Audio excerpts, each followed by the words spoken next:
The Rock apparently doesn't understand how time works, and an injury that might have saved a wrestler's life. These stories and more to smarten you up on the world of professional wrestling. My name's Michael, and the gimmick starts now. It's been a great week of news for WWE as stories broke that Shayna Baszler will be competing in Josh Barnett's Bloodsport, which marks a rare collaboration for the world's largest wrestling company. Not only that, but WrestleMania matches are coming together, and The Rock dropped another profanity-filled promo for social media. Morning.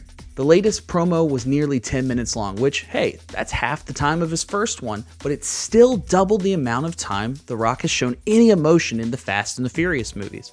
They say the key to acting is timing, and if you believe recent reports, The Rock may not understand that very concept, as has been reported multiple weeks in a row that Rock segments are running over, causing production to scramble. Now this is where I tell you that The Rock's personal writer, Brian Gartz, is refuting these stories, saying The Rock was actually 30 seconds under his 20-minute allotted promo time on this week's SmackDown, with some segment times crossing the 40-minute mark since The Rock's return to WWE on the 2-hour SmackDown show. I think WWE needs to rein The Rock in, or better yet, give him the entire third hour of Monday Night Raw. Think about it, WWE. You give The Rock, let's say, the last hour of Monday Night Raw. The third hour could be more gritty, a more adult-oriented product. You could even make it look a little less family-friendly, maybe like a Fight Club feel. And I know what you're asking yourself, Michael, did you just reinvent Raw Underground? And to that, I say no. This one's much cooler and different, but it will still feature about the same amount of almost. But that's where the similarities end. Speaking of ending, a broken foot will end Darby Allin's much needed vacation plans this year. Now you may ask yourself, what does the man who dives through glass panes for work and jumps cars over his own home in his free time do for vacation? Well, of course, climb Mount Everest.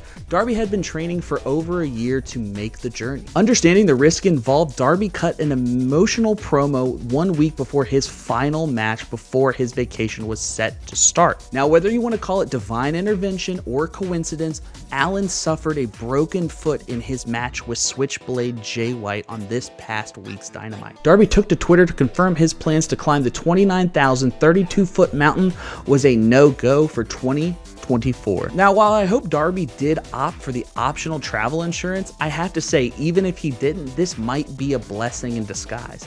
The 2023 Everest climbing season was the most deadly on record, with 17 reported deaths.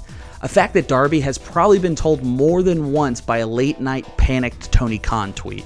And when you think about that fact, the discourse around Darby using real glass during Sting's retirement match makes it that much funnier. Here we are talking about, is this man too reckless? He needs to slow down. He'll end up in a wheelchair. He's doing way too much. Meanwhile, Darby's laying in a puddle of glass in his own blood, thinking about what coat he wants to take to stay warm on a mountain where they use frozen dead bodies of climbers as landmarks. Speaking of the internet wrestling community blowing things out of proportion, I leave you with my final thought of this week. Why do we, the internet wrestling community, have conversations about aspects of the world of professional wrestling that we truly don't care about? I'm sick and tired of hearing about TV ratings, key demos, and other business metrics. You and I are fans of professional wrestling. Until our checks come from the likes of WWE or AEW, you are being a mark for money you are not making. With how wonderfully weird and entertaining the world of professional wrestling is, I think it's pretty ridiculous to bring numbers into it. You didn't fall in love with pro wrestling because of full hard cam side or a great pay-per-view buy rate. Remember that when talking about pro wrestling on the internet. We are wrestling nerds, a proud, albeit unwashed group of patrons of the art that is professional wrestling. We aren't numbers nerds. Thank you so much for watching this episode of The Gimmick. Remember, pro wrestling is predetermined. Your life isn't. Go do something great today.